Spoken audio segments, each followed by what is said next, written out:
The acronym for fear stands for false evidence appearing real. The first word being the most important one, false. Hey guys, what is up? This is Stephanie, aka the Limitless Babe, reminding you today and every day that you are limitless. I never get tired of saying that to you. So today's topic is fear. Fear is a mother.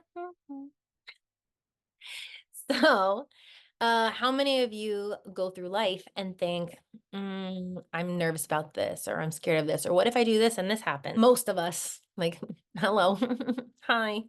Most of us have some thought in our head that keeps us stuck, that keeps us from going after, chasing the things that we want, right?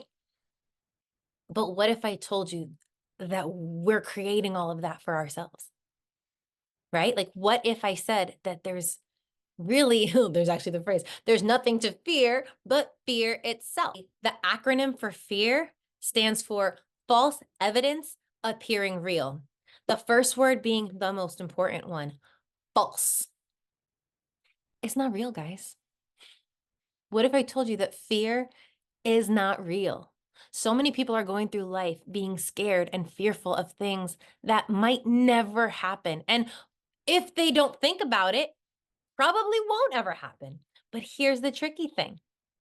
We create these limiting beliefs in our brain, right? Because that's where fear comes from. Fear comes from limiting beliefs that stem from childhood, past experiences, hearing about someone else and their experience. The news is like my least favorite thing. I try to only get the information that I absolutely need because a lot of times it is just exactly this false information or, information that was real in one case that now we're all going to worry about and think that it's going to happen to us. But it's not going to happen to you. And if it does, that's like a really highly unlikelihood that it's going to happen to you. But here's the thing, those limiting beliefs that we have now permeated in our brain, that we have now convinced ourselves is real. It's our reality. Now we have developed a confirmation bias in our brain. And we are all the time looking, subconsciously, of course, but we are looking for proof and validation that these limiting beliefs in our brain are real. So what do? We create our own reality. We self-sabotage. We make bad decisions. We stay stuck in fear and don't actually chase after the things that we want. We do all these things that confirm to our brain, she was right. And that's why we didn't do it, because we knew that this would happen. No, did you know that this would happen, or did you create this into happening? I don't think you guys realize how powerful the human brain is. I don't think you realize how powerful you are. You are one of the most powerful things in this world. And the things that you think of have the ability to manifest in front of you, whether they are actually happening or not.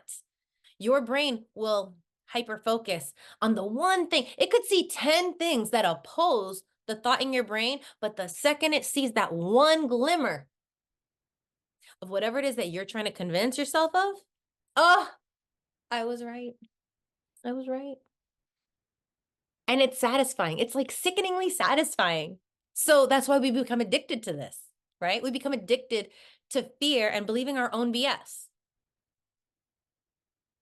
I want you to think about something just to kind of prove my point. Let's talk about your car shopping, right? I'm on the market for a car, and I think I really want, just for argument's sake, a red Toyota RAV4.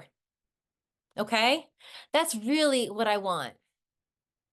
All of a sudden, you may have never seen a red Toyota RAV4 on the road or noticed one. All of a sudden, you are going to notice 100 a day. Every time you're on the road, you're going to see one. It's just going to like become what you are hyper aware of because it's in the back of your brain. It's in your subconscious.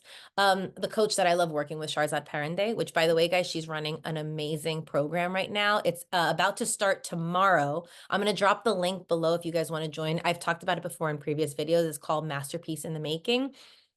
It is one of the most transformational programs that I have ever done. So I strongly recommend it to you guys. So again, if you want to get involved, if you want to change your life, change your mindset, and really have like that fast track to healing, I strongly recommend that you check the link in my bio. It starts tomorrow. I wasn't going to air this until a few weeks, but I feel like now that I said that, I really need you guys to like hop on it because this is going to benefit you.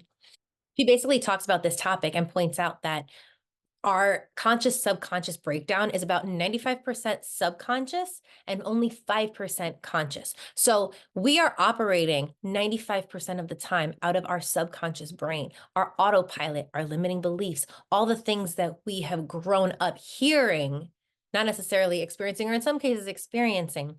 And only 5% is our conscious thoughts, our conscious decisions, our intentionality. Only 5%. But you can flip that by doing the inner work, by healing those limiting beliefs, by doing all the things that you need to do to get your mind right, to get your brain to work the way that you need to for your greatest good. Another thing that she does, she has us do this exercise a lot of the times where she basically says, I want you to really quickly look at the room that you're in, and I want you to notice everything blue. Okay, so you scan the room, you notice everything blue. Let's just say, close your eyes. Okay. Now I want you to tell me one thing that was brown. But I wasn't looking for brown things. I was looking for blue things. Right. And that's what confirmation bias is that we are constantly looking for things that match what we're thinking about, that we're not actually paying attention to the reality and what's possible and what we want. We're not even looking for what we want. We're looking for things to confirm what we believe. Okay. Because another point that she talks about, and this is one thing that I actually really struggled with when I was working with her. And I mean, she's really helped me a lot with it. But even the way that we speak, like instead of saying, I really want, I'm going to give you something simple. Like, let's just say, I really want a cold glass of water right now. I would have said something like, well, I really hope someone doesn't offer me a hot cup of coffee. Like, but why am I talking in the opposite? Instead of saying what you don't want, why don't you say what you want? Right. And this is the same thing with like relationships, for example, where we say, I don't want my partner to cheat on me. I hope my partner doesn't cheat on me. Instead, how about you say, I am only available for partners that are 100% loyal and faithful to me. Watch the words that you speak. Okay. So again, confirmation bias is us trying to confirm the things that we are saying, the things that we are thinking, the things that we are putting out into the universe. And a lot of times it is fear-mongering nonsense that is holding us back. And here's the thing, when you let that stuff take over, when you let fear take over, like I said before, it makes you make bad choices. It makes you self-sabotage. There could be something that you really want, that you really desire, that you absolutely adore. And you could decide against it or walk away just because of fear. That's wild to me. Like, I don't understand that. I don't understand. I mean, I do understand because I've done it. Let me take that back because I have totally done it in my past. I guess new me doesn't understand that because I just feel like I would rather chase what I want and go after what I want and fail than not go after what I want, not believe in myself and still fail. Because ultimately, if you don't go after what you want, you're still getting the same outcome that you're scared is going to happen in the first place. You don't get what you want, right? If I'm scared to go after what I want, it's because I don't believe that what I want is going to happen for me, right? So there's outcome one.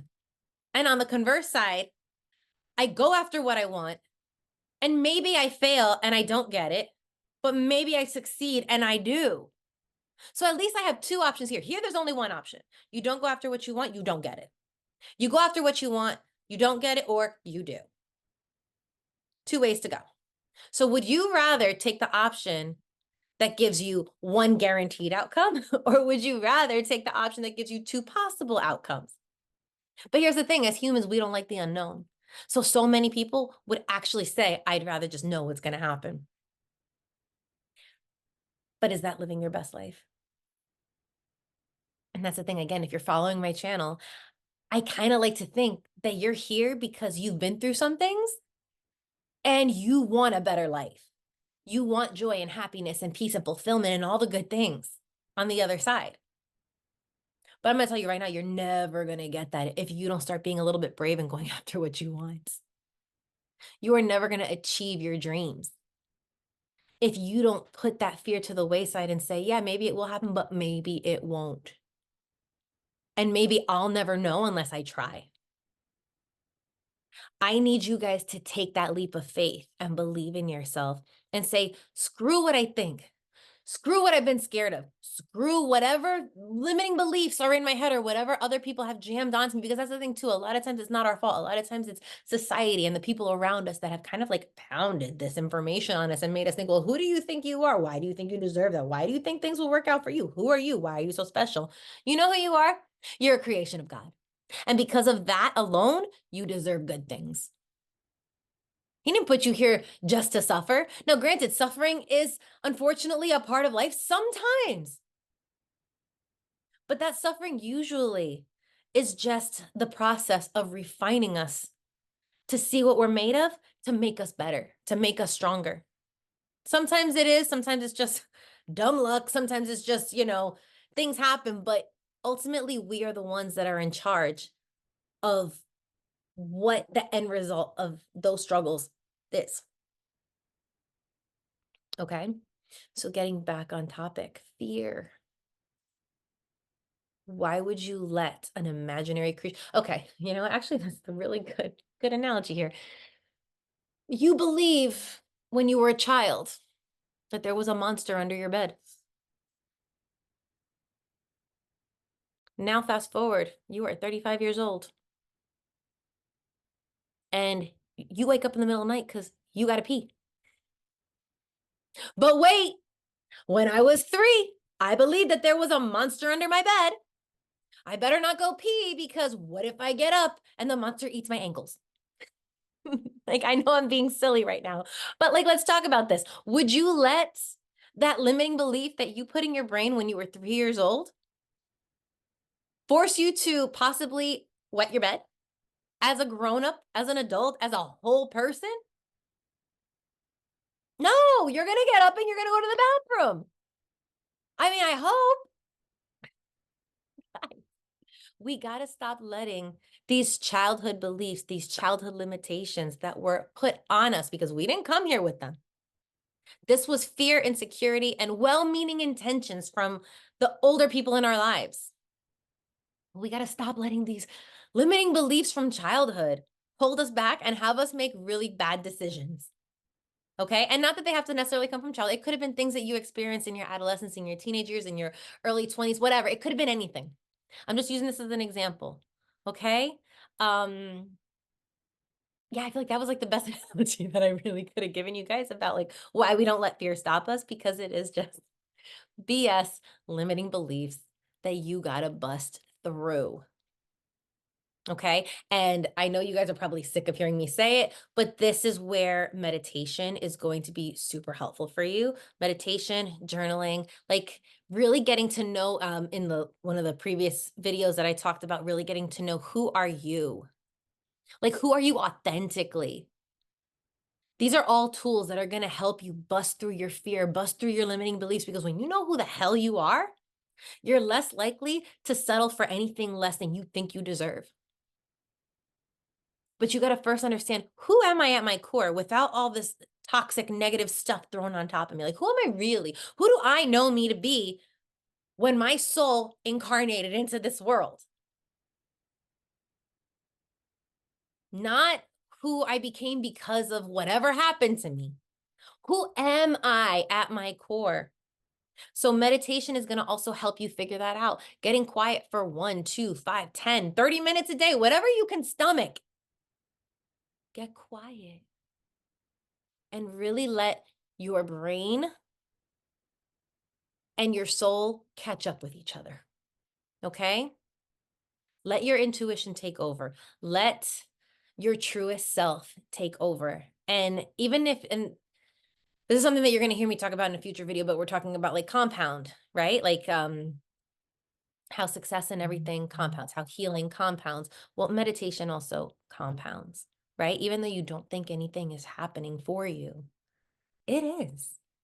And that peace and quiet that you give yourself every day, even if you think like, okay, but like it's been 2 minutes and I had no thoughts except that I'm really hungry, or like I want to order pizza for dinner. Um, ultimately, over time, you might not think it's doing anything, but it is, because fast forward a week, your body's adapting, your body's getting used to it. Your intuition is starting to say, oh, it's safe for me to come out and talk. Okay. So start a meditation practice. Start writing things in your journal. You have a weird dream, write it down, because you don't know that is your inner self talking to you. Okay, write it down, look it up, look up the meanings, look up all these things. Figure out like what's really intended for your life. Also with journaling, write down who you want to be, not who you are, who you think you deserve to be, any of, no, no, no, no, no, no, no, no, no, none of that nonsense, okay? Write down, who do you want to be in 10 years? The person, future you in 10 years from now, what does their life look like? How do they dress? Where do they live? Who's their romantic partner? What types of activities do they do? What kind of foods do they eat? Like, who are you in 10 years? What does their money look like? Who are you? Really get into depth and detail with that. And then take the time at a later date, probably because it's easier. It's a lot to start writing. Write down maybe, oh, actually, I have a really good activity for you guys. So after you write down, who do you want to be in 10 years? Let's do this together. Every day for 21 days, after you meditate, write down one habit that that person does. What do you think 10 years from you now does that gives them all those things? And I guarantee you, number one is they don't fall prey to fear. They go after what they want. So then why aren't you? Remember, fear is false evidence assumed real. False. Guys, it's not real. But what is real is you and your desires. So you need to start believing in yourself and going after the things that you want unapologetically. All right. There's really nothing else to say on this topic. Drop me a comment, share with me things that you have overcome. What's your worst fear? What is your biggest fear? Write that for me in the comment. Okay. I would love to hear the things that you guys are scared of. If you want, I'll go first. True story. My biggest fear in life is fish. I don't know why. I have no idea why, but I'll tell you right now, and it wasn't something that I always had, okay? That something had to happen to me as a little kid, because I was fine with them one day and then the next day, nope, couldn't look at them, couldn't touch them, couldn't eat them, couldn't do anything. But I'll tell you, I have actively taken the steps to break through that fear. I force myself into uncomfortable situations. My daughter's probably the biggest catalyst for that, because go figure, God would bless me with a child that loves the aquarium. So funny. You're so humorous. But it's making me real brave. And every day that I am put in a position to let fear guide me or to be brave, I choose brave. And little by little, it's getting easier and easier and easier. And I want you guys to choose brave too. So there's my fear. Share with me your biggest fear. Silly ones are welcome. Look, mine, I am the first person to admit that my fear is probably one of the silliest fears. Like, what am I scared of with that? And we're not even just talking like the big, bad, scary ones like piranhas. No, like I mean like even a goldfish. I'm scared of goldfish. Yeah, weird. I don't know what happened, but I'm busting through it. And I want you to bust through those fears of yours too. So yeah, drop me a comment, share with me your biggest fear. Don't forget to subscribe to this video. Don't forget to hit that bell for notifications. And talk to me if there's something that you guys want to talk about. You know, I'm always all ears. And I hope that you found this video inspiring, helpful. I hope that you go out and do something brave today. I love you guys. Bye.